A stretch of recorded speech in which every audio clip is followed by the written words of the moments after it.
BEL Bharat electronics, इस counter पर काफ़ी सवाल ऑन ए डेली बेसिस मिलते हैं, तो हमने सोचा कि इस काउंटर के बारे में थोड़ी सी डीप इंसाइट्स ले लेते हैं। शेयर का अगर परफॉर्मेंस देखें तो 17 दिसंबर से लगातार ये काउंटर टूट रहा है। ये 318 रुपये तक चल रहा था 17 दिसंबर को, और वहाँ से टूट के 250 की रेंज में आ चुका है। क्यों टूटा ये शेयर, उसकी कुछ वजह थी। एक कि बजट में जो डिफेंस शेयरों को लेकर खास उम्मीदें नहीं आ रही हैं, क्योंकि डिफेंस कंपनीज को लेकर ये लग रहा है कि जो बजट पर एलोकेशन है वो उतना ज़्यादा बढ़ नहीं रहा है, क्योंकि जियोपॉलिटिकल रिस्क अब दुनिया में थोड़े से शांत हो रहे हैं। दूसरा कि इंडिया का अगर डिफेंस बजट देखें तो in terms of total GDP का करीब 1.5% तक ही हो रहा है, और ये पिछले कुछ एवरेज अगर सालों के देखें तो उससे थोड़ा कम है। तो मार्केट एक्सपेक्ट कर रहा है कि अगर ये 1.8% ऑफ द जीडीपी आता है तो डिफेंस कंपनीज के लिए अच्छा होगा, एक एलोकेशन अच्छा होगा, लेकिन इसकी उम्मीदें थोड़ी कम है। दूसरा कि कंपनी की जो ऑर्डर मिलने की रफ्तार है वो थोड़ी धीमी रही है, क्योंकि कंपनी ने कहा था कि हमें FY25 में करीब 25,000 करोड़ रुपए के ऑर्डर मिलेंगे, और अभी तक इनको 10,000 करोड़ के ही ऑर्डर मिले हैं। जनवरी खत्म हो चुका है, अब ज़्यादा समय रहा नहीं है इस फाइनेंशियल ईयर के लिए। अगर इनको अगले 2 महीने में अच्छे ऑर्डर्स मिल जाते हैं तो ठीक है, तो रीरेट भी हो सकता है काउंटर, लेकिन अगर नहीं मिलते हैं तो डेफिनेटली इस काउंटर पर थोड़ा सा इंपैक्ट होगा। तीसरा कि ट्रंप प्रशासन की तरफ से जो बात हुई है, जो उन्होंने कहा प्रधानमंत्री मोदी से बातचीत के बाद कि हम अमेरिकी डिफेंस उपकरण पर जोर देना चाहते कि इंडिया हमसे खरीदे। तो अगर अमेरिका से इंडिया को डिफेंस इक्विपमेंट खरीदने पड़ते हैं तो इंडियन डिफेंस कंपनीज पर थोड़ा सा इंपैक्ट आ सकता है। अब बात करते हैं नतीजों को लेकर कि नतीजों में क्या है। कंपनी के Q3 Q4 में इनकम तो बढ़ जाएगी, लेकिन मार्जिन्स घटने की थोड़ी सी आशंका स्ट्रीट एक्सपेक्ट कर रही है। वो इसलिए क्योंकि Q2 में कंपनी के जो एक मार्जिन्स थे वो 30% रहे थे। ये एक वन टाइम स्पाइक था जो कि स्ट्रीट ने देखा, लेकिन स्ट्रीट कह रही है कि इनके जो मार्जिन्स होंगे वो नॉर्मलाइज हो जाएंगे 24-25% पर। आगे के ट्रिगर्स क्या हैं? सबसे इंपॉर्टेंट ट्रिगर तो कल ही मिल जाएगा जब कंपनी के नतीजे आते हुए दिखाई देंगे।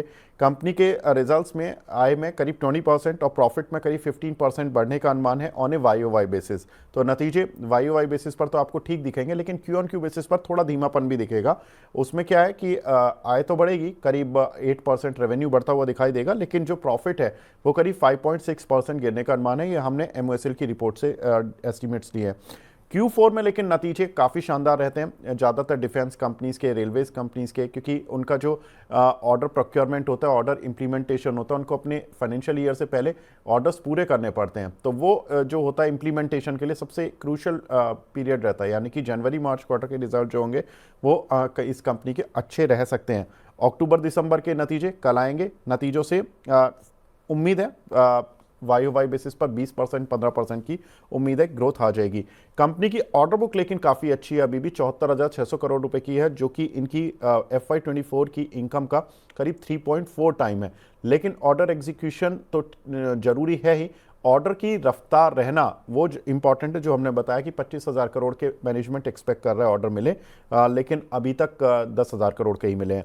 कंपनी का भारत के डिफेंस इक्विपमेंट मार्केट में करीब 12.8% मार्केट शेयर है, और जिस पर्टिकुलर प्रोडक्ट को बनाती है कंपनी उसमें तो 60% तक मार्केट शेयर है। तो कंपनी का मार्केट शेयर अच्छा है, ये इस कंपनी को सेफगार्ड करता है।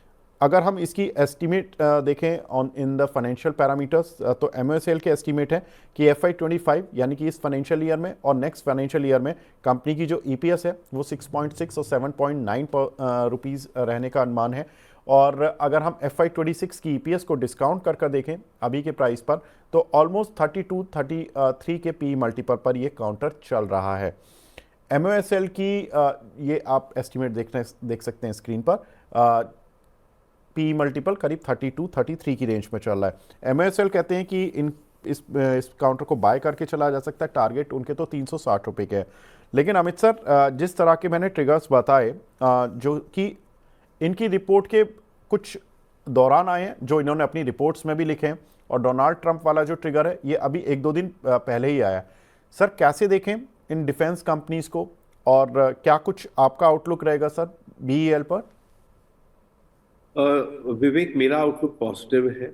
आई ओके। थिंक मुझे लगता है कि आने वाले समय में जो है वो इंडिया धीरे धीरे करके अपने बहुत सारा जो अपना जो डिफेंस का जो हम इक्विपमेंट और वेपन्स और सिस्टम्स जो हम इंपोर्ट करते हैं वो धीरे धीरे हम इंडिजिनाइज करने वाले हैं।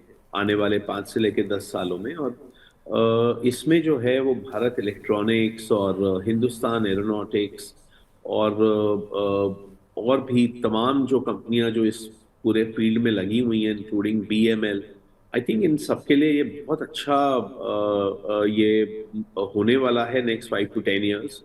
And I am personally very bullish on BL. I think जो ओवर वैल्यूएशन बहुत ज्यादा थी आज से 4 5 6 महीने पहले, वो भी अब जो है काफी हद तक करेक्ट हो चुकी है।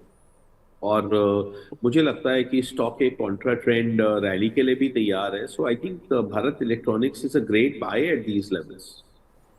बिल्कुल, तो Bharat electronics is a great buy at these levels, यानी कि यहाँ पर बाय कर सकते हैं। अमित सर भी बुलिश हैं, मोतीलाल ओसवाल भी बुलिश हैं, तो रिपोर्ट्स दो तरफ से इस काउंटर को ग्रीन मार्क मिल गया है।